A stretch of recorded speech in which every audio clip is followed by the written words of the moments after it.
Hi there. Where, oh where has my little dog gone is a really simple ukulele song. It has only two chords, C and G.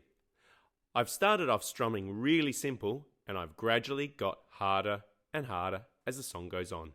Give it a try. Have fun. C